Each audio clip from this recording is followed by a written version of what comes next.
Dibrugarh rail ষ্টেচনৰ পৰা আমি যাত্ৰা আৰম্ভ কৰিলোঁ আৰু আমি গৈ আছোঁ ঘৰত আৰু আহি পালোঁ আমি এইটো ডিমাপুৰ ৰাতি 11টা বজাত আমি ডিমাপুৰ আহি পালোঁ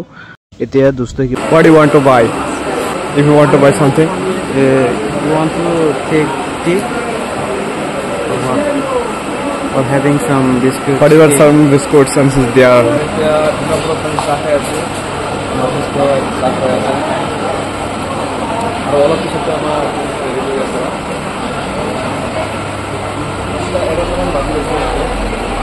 ট্ৰেইনখন ডিমাপুৰত লেট হোৱাৰ কাৰণে আধা ঘণ্টামান লেট হোৱাৰ কাৰণে আমি ইয়াতে বহি চাহ খাই আছোঁ আৰু ইয়াতে বহুত মানুহ হৈ আছে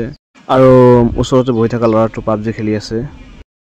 আধা ঘণ্টা ট্ৰেইন লেট হোৱাৰ কাৰণে আমি ইয়াতে বহি আছোঁ আৰু মোৰ পিছফালে বহুত মানুহ হৈ আছে আৰু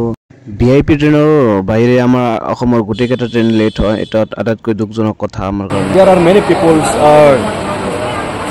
sleeping in front of stations they are going to some work or either they are local people from they are local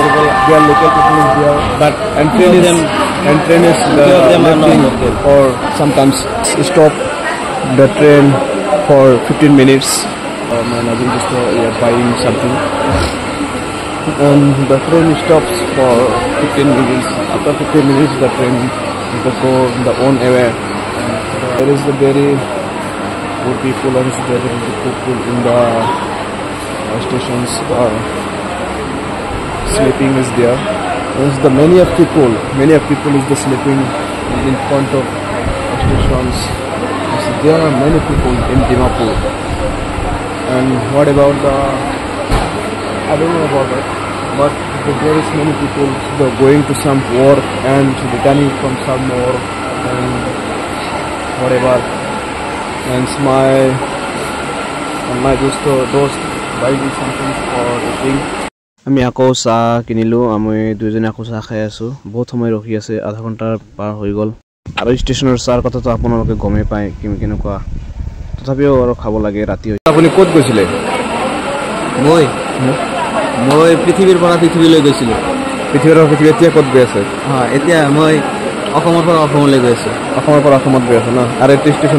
ষ্টেচনৰ নামটো কি ষ্টেচনৰ নামটো ইপিনে ডিমাপুৰ বুলি লিখা আছে আপুনি চাব ৰাতি 10টা বাজে আমি ৰাতিপুৱা উঠিছোঁ হয় নে নাই ইয়াৰ আগৰ ভিডিঅ'ত আপুনি চাহপাত দেখুৱাইছিল এতিয়া যে গাখীৰ চাহ চাওক এতিয়া গাখীৰ চাহ মানে চাহপাত নাই আপুনি কৈছিল যে গুৰি এইটো নাই গাখীৰ চাহ নাইতো গাখীৰ চাহ নাই মোৰ কথা সঠিক হৈছে নে নাই আপুনি ঠিক কৈছে কিন্তু চাওক মানুহে কেনেকৈ হৈ আছে মই কি ক'ম আৰু